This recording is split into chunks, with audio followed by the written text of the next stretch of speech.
airport. Appreciate you inviting me and my family. And I'm an extension of your family and your wife's family.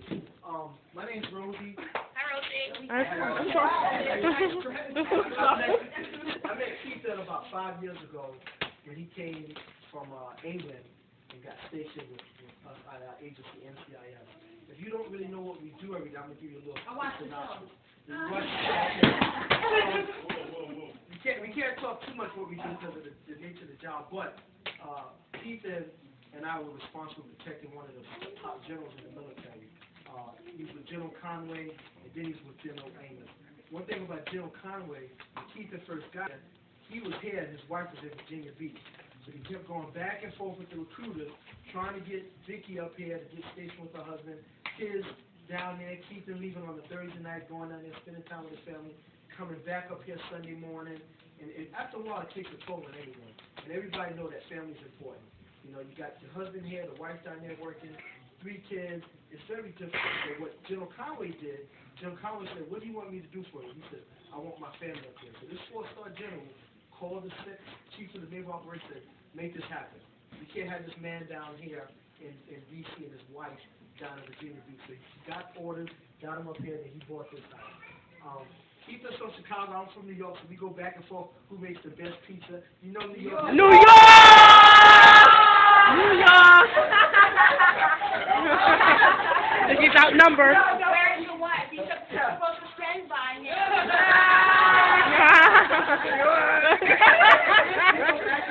Back and forth. We do travel a lot. You know, Vicky, you know how it is. My wife can tell you. Some days you get up in the morning at 3 o'clock in the morning. We don't come home for 2 or 3 days. We're traveling. We're in Afghanistan. I don't know. I think I've been in Afghanistan about 6 or 7 times. I've been in Iraq over 10 times. And I tell you, when you go over there, you don't know if you're coming back. You know, we have seen a lot of stuff. And he went for a year, almost a year. And Keithon's seen a lot of stuff. And every so often, I would send him an email or a text. Talk about that. I would send him a text to make sure he's doing okay. And you know, and I told him, Keithon, if your wife or kids need anything, you know to call me. And we're not just friend brothers or black brothers, we also Masonic brothers. I am a Mason and he's a Mason. So that extension of that brotherhood goes really far. And Keithon always told me, he said, man, you gotta meet my wife's family. You know, they're from Jamaica, man. Jerk chicken. He kept telling me about this jerk chicken, but I never got it. So then he said, well, Vicky likes the gyoza. So I said, okay, Keithon, have your wife make jerk chicken. I'll make the gyoza. We figure out how the way to get together, and we can all have some good times. But it was so hard with the job, and then I changed jobs doing something else. But Keithon, you know, Keithon, he worked really hard, and Vicky can tell you, some days, you know, we do a lot of stuff, and any day we can lose our lives, and we get paid a lot of money to die for someone else. That's all we do. We're glorified bullet catchers. But you know, he's coming up on his retirement right now, 20 years. I was in the Navy for 13 years, and I'm still in the reserves 18 years. So, you know, I know it's hard, Keithon. You got little Keithon here. You got Max right there, and Jordan's right there. And, you know, when Max got sick, you know, we all had you in your prayers and everything, Vicky in the prayers. And I'll tell you one more joke before, not joke, but one more story before I turn the floor to him and present him what I want to present him with. One day, Vicky was PT and she was running. You know, in the Navy, you got to run and everything in the Navy. So she's out exercising, so on and so forth. So she falls and she hurts herself. She calls Keithon. So Keithon comes up. So we pull in. All we do is sleep in Suburbans all the time. So Keithon pulls up in a Suburban. He goes, Rosie, my wife's sick. So the big boss is standing there. Keithon jumps in his Caprice, and all you hear is. So my boss said, you go behind him so you know he won't get in an accident. So Keithon was driving so fast. When I caught up to Keithon, he was already at the hospital.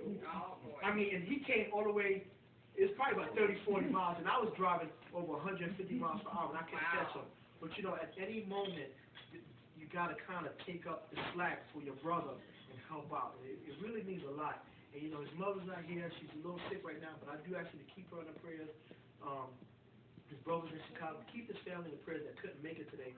But you see you have an extension of your family here from your wife's side of the family. And I consider them, they're part of my family now. So when I go to New York, and I had all the good curry shrimp, and what was the fish called? Escovitch. I really appreciate it. But you know, when you retire out the Navy, it's a milestone, and they always kind of give you something out of the Navy. He thought I left it home, but I actually brought it. So on behalf of the Navy, and you paying for it, we want to present you with your shadow box.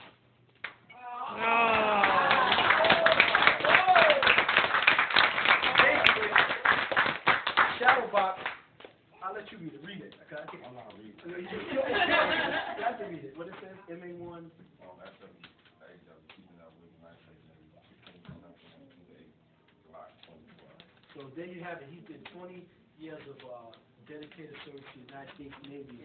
And you have all his medals on the left side, and from his E1 rank all the way up to petty officer first class, his aviation wings and his surface warfare wings.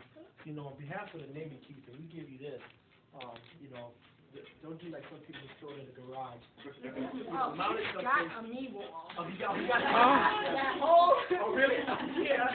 So, you know, you take this, and, you know, you got the flag there. And, you know, guys, when you're in the military, well, I'm getting this kind of you hold it. When you're in the military, you know, you see all these wars and stuff going on. And sometimes people don't understand what we're doing. You may not understand, but be behind the troops and just support them. You may not agree with President Bush or President Barack Obama, but just understand, just like you get up and go to work at Wendy's or Home Depot or wherever you work at, if you own your own business, and you tell your employees to do something, they have to do it. They don't talk back, they get fired. And that's how the United States Navy is. It's a building foundation. When he retires, he's going to get a check the rest of his life. Yes, sir. A lot of places don't do that. And he's only 38. Believe me, I'm 38 too, but I got a lot of gray hair. 3 kids and a wife, but I'm still. but when you're in the military, you know, you have to go by the rules and regulations that are governed over you. And Vicky's in the Navy as well, so it's kind of a 2 for 1. They both in the Navy. She understands the separation, being on ships, being away, and then you have your son, where's Keithon at? Little Keithon, and Matt and Jordan. You know, it's hard when you don't have time, but hopefully now, Keithon, you'll have time, even though you're going to work again. Not the job that we did, have time to stay with your family, man. Yeah. And God bless you, brother. Thank you.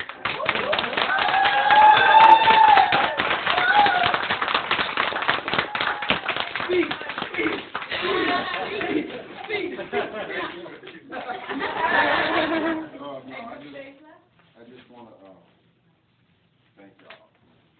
First and foremost, thank my wife.